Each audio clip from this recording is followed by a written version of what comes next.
for your kind information, have is used in 4 mode. अब जो have और has को यूज करते हो 4 कंडीशन में यूज करते हैं, 4 मोड में यूज करते हैं. मोड का मतलब ढंग होता है.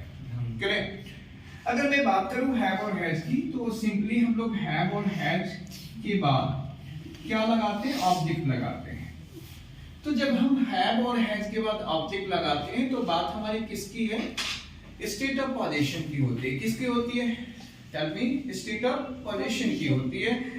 स्टेट ऑफ पोजीशन की होती है. जैसे मेरे पास पैसे हैं तो आप क्या बोलते हो? I have money.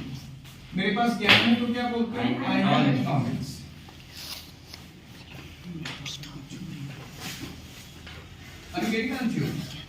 तो ये हैव और हैड जब ऑब्जेक्ट लेते हैं तो इसकी बिहेवियर कैसी हो जाती है? पोजीशन की हो जाती है. पोजीशन देता है किसका? ऑब्जेक्ट का. और ये काम क्या करता है? तो आंसर मिलता है काम वर्ब का करता है. क्या काम करता है भैया? वर्ब का. क्लियर. अच्छा एक बात बताओ मुझे कि वर्ब और हेल्पिंग वर्ब में क्या अंतर है?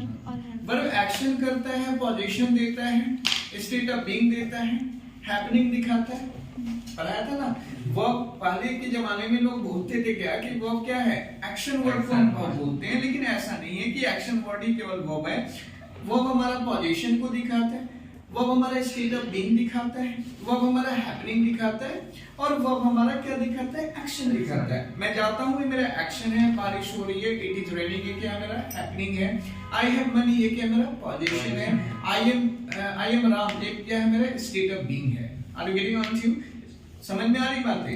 तो अगर हैव और हैज के बाद एक बात और भी मैंने आपको बताया था कि जब वर्ब आता है तो उसको चाहिए क्या होता है भैया जी? ऑब्जेक्ट. क्या चाहिए होता है? ऑब्जेक्ट. तो आप देखो ना, हैव और हैज के बाद क्या आ रहा है? I have money. हैव के बाद क्या आ रहा है? ऑब्जेक्ट आ रहा है. इसका मतलब क्या है? ये हैव हमारा वर्ब है. किस सेंस में है? पोजीशन के सेंस में. किस सेंस में? पोजीशन. अगर ईज आर एम के बाद कोई नाउन आएगा तो किस सेंस में आएगा? स्टेट ऑफ बीइंग में आएगा. आई एम राम, ये क्या है? स्टेट ऑफ बीइंग है. I am good, state of being है. Are you getting on to? समझ में आ रही बातें? अगर हैव और हैज के बाद वर्ब आती है तो वर्ब हमारा कौन सा फॉर्म में चला जाता है? तो आंसर मिलता है थर्ड फॉर्म में चला जाता है. कौन से फॉर्म में? Third form. हमेशा याद रखेंगे. और जब थर्ड फॉर्म में जाते हैं कि हैव और हैज के बाद जब वर्ब आ जाता है तो ये क्या बन जाता है? मैं आपसे पूछूं ये क्या बन जाता है? तो आपका आंसर क्या होगा? अरे गधे भैंस लोग. हैव हैज के बाद वर्ब आया तो इस हैव हैज ने किसको हेल्प किया? वर्ब को. जब वर्ब को कोई वर्ब हेल्प करता है वो क्या बन जाता है? क्या बन जाता है? Helping verb. तो इसको क्या कहा जाएगा भैया जी? इसको हेल्पिंग वर्ब कहा जाएगा. और इसको क्या कहा जाएगा? नॉर्मली इसको क्या कहा जाएगा? वर्ब कहा जाएगा. वर्ब क्या है? पोजीशन. और यहाँ पे क्या है? वर्ब हेल्पिंग वर्ब है क्योंकि हेल्प किसको कर रहा है? इस वर्ब को. किस लिए हेल्प कर रहा है बताओ? To show a complement of action. किस लिए हेल्प कर रहा है? किसी काम को पूरा होने को दिखाने को. किसको हेल्प कर रहा है? किसी एक्शन को पूरा होने को दिखाने को. मैं गया हूं तो क्या बोलोगे? I have gone. मैंने इस कहानी को लिखा है. I have written this story. मैंने बुलाया है तुम्हें. I have called you. मैंने बहुत कोशिश की है तुम्हें समझाने की. I have made much effort to make you understand. Are you getting on to? तो ये हैव और हैज क्या कर रहा है? हेल्प कर रहा है. किसको? वर्ब को. इस क्या बन गया? हेल्पिंग वर्ब बन गया. और जब भी ये हेल्पिंग वर्ब बनता है, ध्यान से सुनना मेरे दोस्त, कि जब भी हैव और हैज हेल्पिंग वर्ब बनता है तो परफेक्शन ऑफ एक्शन दिखाता है. यानी कि परफेक्ट टेंस की एक्शन को दिखाता है. किसको दिखाता है? परफेक्ट टेंस को दिखाता है.